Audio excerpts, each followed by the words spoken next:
Hello good morning guys. आज है 17 अप्रैल और आज इस वीडियो के माध्यम से हम जितने भी करंट अफेयर्स बनने वाले हैं उन सारे करंट अफेयर्स का डिस्कस करेंगे। साथ ही स्टैटिक जीके को भी हम कवर करेंगे। तो अगर आप इस चैनल में नए हैं तो प्लीज़ चैनल को सब्सक्राइब करके इस चैनल से जुड़ जाइए। और इस वीडियो के माध्यम से हम लास्ट 6 मंथ के जितने भी करंट अफेयर्स हैं उनको भी हम रिवीजन करने का प्रयास करेंगे। तो चलिए वीडियो को स्टार्ट करते हैं बिना किसी देरी के। तो आज का पहला प्रश्न देखिए। आज का पहला प्रश्न है कि विश्व आवाज़ दिवस कब मनाया जाता है। विश्व आवाज़ दिवस कब मनाया जाता है? तो यह 16 अप्रैल को मनाया जाता है। कब मनाया जाता है? 16 अप्रैल को मनाया जाता है विश्व आवाज़ दिवस। तो इस वीडियो के माध्यम से क्या करेंगे हम, और इस प्रश्न में हम क्या करेंगे, अप्रैल माह के जितने भी इम्पोर्टेंट्स डे हैं उन सारे डे को हम इस क्वेश्चन में कवर करेंगे। देखिए, विश्व वॉइस डे का उद्देश्य मुख्य रूप से मानव आवाज़ की उचित देखभाल और प्रशिक्षण को बढ़ावा देना है। इस दिवस की शुरुआत 1999 में ब्राज़ील में हुई थी। ब्राज़ील में आवाज़ स्वास्थ्य पेशेवरों के ग्रुप ने ही लोगों को जागरूक करने के लिए इस खास दिन की शुरुआत की। तो इसकी शुरुआत कब हुई थी? 1999 से हुई थी। और कहाँ से हुई थी? ब्राज़ील से। तो देखिए आज का इम्पोर्टेंस डे में है कि 1 अप्रैल को उड़ीसा स्थापना दिवस यानी कि उत्कल दिवस मनाया जाता है 1 अप्रैल को। 2 अप्रैल को विश्व ऑटिज्म जागरूकता दिवस मनाया जाता है। 4 अप्रैल को अंतर्राष्ट्रीय खनन जागरूकता दिवस मनाया जाता है। 5 अप्रैल को राष्ट्रीय समुद्री दिवस मनाया जाता है। 7 अप्रैल को विश्व स्वास्थ्य दिवस मनाया जाता है। ये तो VVI है, इसको याद रखना होगा। 10 अप्रैल को विश्व होम्योपैथी दिवस मनाया जाता है। 11 अप्रैल को विश्व पार्किंस दिवस मनाया जाता है। और 13 अप्रैल को जलियांवाला बाग नरसंहार दिवस मनाया जाता है। 17 अप्रैल को विश्व हीमोफीलिया दिवस मनाया जाता है। 18 अप्रैल को विश्व विरासत दिवस मनाया जाता है। 19 अप्रैल को विश्व लीवर दिवस मनाया जाता है। 21 अप्रैल को विश्व सिविल सेवा दिवस मनाया जाता है। और 21 अप्रैल को ही महावीर जयंती मनाई जाती है। और 22 अप्रैल को विश्व पृथ्वी दिवस मनाया जाता है। ये भी वेरी इम्पोर्टेंट है, इसको भी याद रखना होगा। 23 अप्रैल को विश्व पुस्तक एवं कॉपीराइट्स दिवस मनाया जाता है। अभी ये हाल ही में पूछा गया था किसी एग्ज़ाम में, इसलिए आपको इसको नोट करना होगा। 24 अप्रैल को राष्ट्रीय पंचायती दिवस मनाया जाता है। 25 अप्रैल को विश्व मलेरिया दिवस मनाया जाता है। और 26 अप्रैल को विश्व बौद्धिक संपदा दिवस मनाया जाता है। 29 अप्रैल को अंतर्राष्ट्रीय खगोल विज्ञान दिवस मनाया जाता है। और 30 अप्रैल को आयुष्मान भारत दिवस मनाया जाता है। तो इस क्वेश्चन में हमने अप्रैल माह के इम्पोर्टेंस दिवस को देख लिया है। तो इन सारे दिवस को बारीकी से आपको पढ़ना होगा और नोट करना होगा ताकि सारे दिवस आपको याद हो जाए। इसके लिए मैं इसका प्रतिदिन रिवीजन कराता रहूँगा। तो देखते हैं आज का दूसरा प्रश्न क्या है। आज का अगला प्रश्न है कि भारतीय दूतावास ने अप्रैल 2024 में किस देश को उपहार में 35 एम्बुलेंस और 66 स्कूल बसें दी है? तो किस देश को दिया है भारत ने? तो यह जो है नेपाल को दिया गया है। किसे दिया गया है? नेपाल को दिया गया है, भारत के द्वारा दिया गया है। 35 एम्बुलेंस और 66 स्कूल बस उपहार में दिए गए हैं। अब देखते हैं नेपाल। नेपाल की बात आई है। जब नेपाल की बात आई है तो नेपाल से में कुछ जानकारी हमें जाननी जो बहुत आवश्यक है। जैसे नेपाल की राजधानी क्या है? काठमांडू। नेपाल की राजधानी काठमांडू। राष्ट्रपति कौन है? रामचंद्र पौंडेल। राष्ट्रपति कौन है? रामचंद्र पौंडेल। प्रधानमंत्री कौन है? पुष्प कुमार दहल। और मुद्रा क्या है? नेपाली रुपया। आप इसको इस प्रकार याद रख सकते हैं, जैसे कि राष्ट्रपति कौन? रामचंद्र। रा से राष्ट्रपति, रा से रामचंद्र। प्रधानमंत्री, प से प्रधानमंत्री, प से पुष्प कुमार दहल। ठीक है, ये आप लोग देख सकते हैं लोकेशन नेपाल का। इधर भारत है, इधर चाइना है, तो ये नेपाल का लोकेशन आपको दिख रहा होगा। देखते हैं आज का अगला प्रश्न।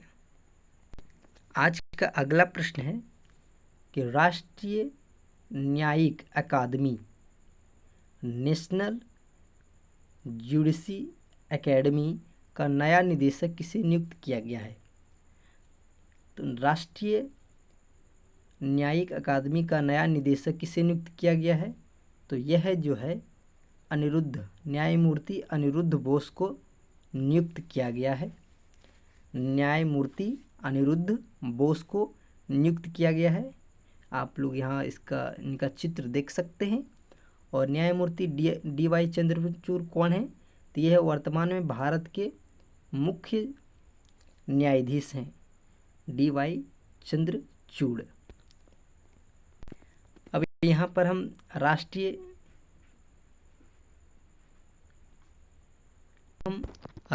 न्यायिक अकादमी की बात करें तो यह सोसाइटी पंजीकरण 1960 के अधिनियम से इसको स्थापना किया गया था। यह एक स्वतंत्र सोसाइटी के रूप में 1993 में स्थापित होता है। अधिनियम 1960 का था, लेकिन स्थापना 1993 में होती है। और यह एक स्वतंत्र सोसाइटी है। इसका स्थापना 1993 में हुआ था, नोट कीजिएगा। तो इस प्रश्न में हम नया क्या देखने वाले हैं कि लास्ट 6 महीने में जितने भी अपॉइंटमेंट हुए हैं उन सारे को हम इस प्रश्न में करेंगे। जैसे कि बीआरओ का नया अध्यक्ष रघु श्रीनिवासन। बीआरओ का फुल फॉर्म होता है border road organisation. Border road organisation का नया अध्यक्ष रघु श्रीनिवासन है। कौन है? रघु श्रीनिवासन। फिक्की के नए अध्यक्ष अनीस शाह जी हैं। सीआईएसएफ के नए अध्यक्ष पर आईपीएस नीना सिंह जी हैं। 16वें वित्त आयोग के अध्यक्ष अरविंद पनगड़िया जी हैं। महाराष्ट्र की पहली महिला डीजीपी आईपीएस रश्मि शुक्ला जी हैं। चुनाव आयोग के नए 2 सदस्य अभी हाल ही में नियुक्त हुए हैं। उनमें से एक ज्ञानेश हैं और दूसरे सुखविंदर सिंह हैं। ट्राई का फुल फॉर्म होता है telecom regulatory authority of India. इनके नए अध्यक्ष कौन है? ट्राई के नए अध्यक्ष अनिल लाहोटी जी हैं। और भारत के नए लोकपाल के पद पर अजय मणिकर जी हैं। भारतीय पैरालंपिक के नए अध्यक्ष देवेंद्र झांझड़िया जी हैं। प्रसार भारती के नए अध्यक्ष नवनीत सहगल हैं। इन सारे प्रश्न को हम रोज़ रिवीजन के तौर पर कराएंगे, जिससे आपको याद हो जाएंगे। देखते हैं आज का अगला प्रश्न। आज का अगला प्रश्न है, इसरो का रॉकेट PSLV किस मॉड्यूल के जरिए अंतरिक्ष में मलबा छोड़े बिना वायुमंडल में वापस आ गया है? तो कौन सा मॉड्यूल है जो अंतरिक्ष में बिना मलबा यानी कि बिना कचरा छोड़े ही वापस वायुमंडल में आ गया? जब भी कोई रॉकेट को भेजा जाता है स्पेस में, तो उसके साथ रॉकेट तो पहुंच जाता है, लेकिन उससे उससे उसको ले जाने में जो भी मलबा हो रह जाता है वह स्पेस में फैल जाता है, जिससे बहुत सारे मलबे स्पेस में फैल चुके हैं, जिससे क्या होता है कि हमारे जितने भी स्पेस सैटेलाइट हैं उनको हानि पहुंचता है, उनको खरोच आ सकता है, उनको डिस्ट्रॉय होने की संभावना बन सकती है इन कचरों से। तो इनको ख़त्म करने के लिए ही यह मॉड्यूल स्टार्ट किया गया है, ताकि वहाँ जो है मलबा ना छोड़ा जाए। तो यह POEM मॉड्यूल के ज़रिए भेजा गया था और इसने कचरा वहाँ पर नहीं फैलाया है। अच्छा, अंतरिक्ष में जो कचरा होता है, मलबा होता है, उसे क्या कहते हैं? उसे कचरा तो नहीं कहते होंगे, तो उसे कहते हैं डेब्रिस। क्या कहते हैं उसे? डेब्रिस। क्या कहते हैं? अंतरिक्ष के मलबे को क्या कहते हैं? डेब्रिस कहते हैं। नोट कीजिएगा, डेब्रिस। POEM थर्ड यह मॉड्यूल था।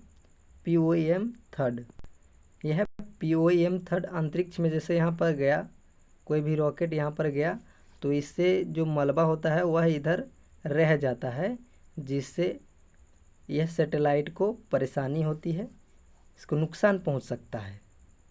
अच्छा, POEM थर्ड का मतलब क्या होता है?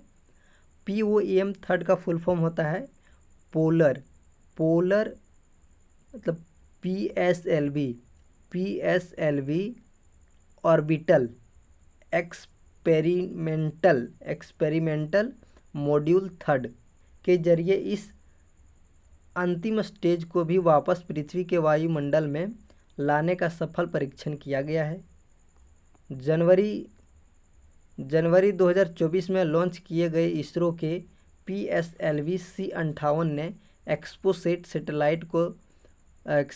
सैटेलाइट लॉन्च में पृथ्वी की कक्षा में कोई भी मलबा नहीं छोड़ा है, यानी कि कोई भी डेब्रिस को नहीं छोड़ा है। तो POEM थर्ड का फुल फॉर्म क्या हो गया? PSLV experimental module third. Note कीजिएगा। अगला प्रश्न देखते हैं। अगला प्रश्न है कि हाल ही में ली सिंग लुंग किस देश के नए प्रधानमंत्री हैं जिन्होंने अपना पद छोड़ने की घोषणा की है? कौन? ली सिंग लुंग। ये किस देश के प्रधानमंत्री हैं? अभी हाल ही में इन्होंने अपना इस्तीफा दे दिया है। तो यह किस देश के प्रधानमंत्री हैं? तो यह जो है सिंगापुर के प्रधानमंत्री हैं। कहाँ के हैं? सिंगापुर के प्रधानमंत्री हैं। इन्होंने अपने पद से भी इस्तीफा देने का निर्णय लिया है।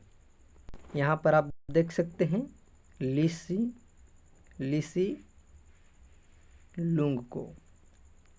अब यहाँ पर सिंगापुर आया है, तो सिंगापुर से हमें कुछ जानकारी पता होना चाहिए।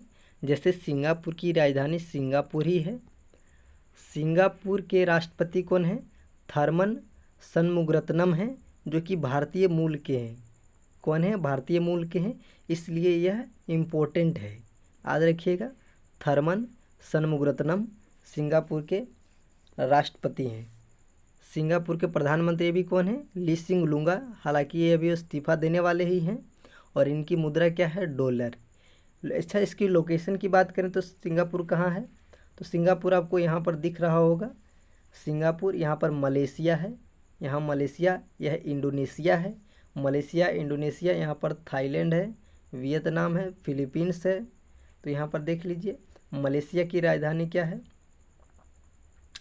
और सिंगापुर की राजधानी तो हो गया सिंगापुर सिटी, और मलेशिया की राजधानी कुआलालंपुर, और इंडोनेशिया की राजधानी मलेशिया का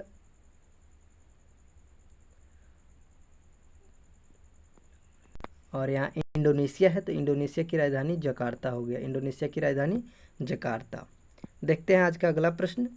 अगला प्रश्न है कि मार्च 2024 में देश के खुदरा महंगा दर 10 महीने के निचले स्तर पर आकर कितनी रही है? यानी कि 10 महीने में खुदरा महंगाई दर कितना घट के कितना रह गया है? तभी घट के कितना रह गया है? 4.85% रह गया है। खुदरा महंगाई रिपोर्ट दर जो है कौन जारी करता है? यह NSO नेशनल स्टैटिकल ऑफिस यह जारी करता है, यह रिपोर्ट जारी करता है। और यह ministry of static and programme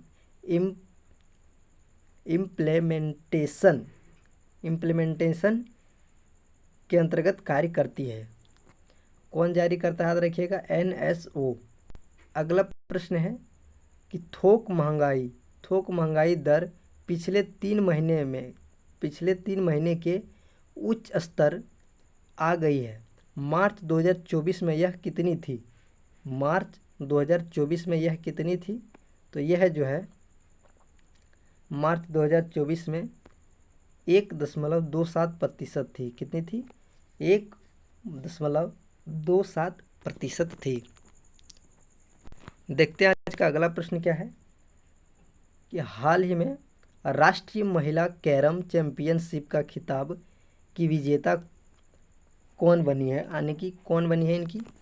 तो यह जो है रश्मि कुमारी महिला राष्ट्रीय महिला कैरम चैंपियनशिप का खिताब जीत चुकी हैं रश्मि कुमारी जी।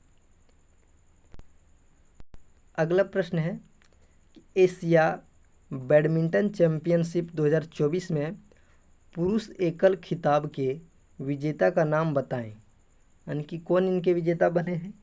तो इनके विजेता बन गए हैं पुरुष एकल खिताब के विजेता बन गए हैं ली सी फेंग जो है यह पुरुष एकल खिताब के विजेता बन गए हैं एशिया बैडमिंटन चैंपियनशिप 2024 के। यहाँ पर आपको दिख रहा होगा, यह है ली सी फेंग। पुरुष एकल खिताब इंडोनेशिया के जोनाटन क्रिस्टी ने सी ली फिंग को हराकर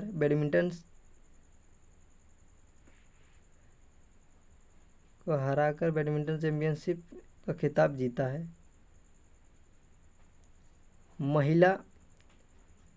महिला एकल खिताब की विजेता कौन है? चीन की वांग झी ने हमवतन चेनु युफी को महिला एकल खिताब अपनाने का नाम किया है। और पुरुष युगल में कौन जीते हैं? चीनी जोड़ी है लियांग वेई कैंग और वांग चांग ने जीता है युगल खिताब में। ठीक है। आज का अगला और अंतिम प्रश्न है कि विश्व हाथी बचाओ दिवस कब मनाया जाता है? तो विश्व हाथी बचाओ दिवस यह जो है यह 16 अप्रैल को मनाया जाता है। कब मनाया जाता है? 16 अप्रैल को विश्व हाथी बचाओ दिवस मनाया जाता है। तो आप लोगों को कंटेंट कैसा लगा प्लीज़ ज़रूर कमेंट में बताइएगा और चैनल को आप लोग ज़रूर सब्सक्राइब कीजिए।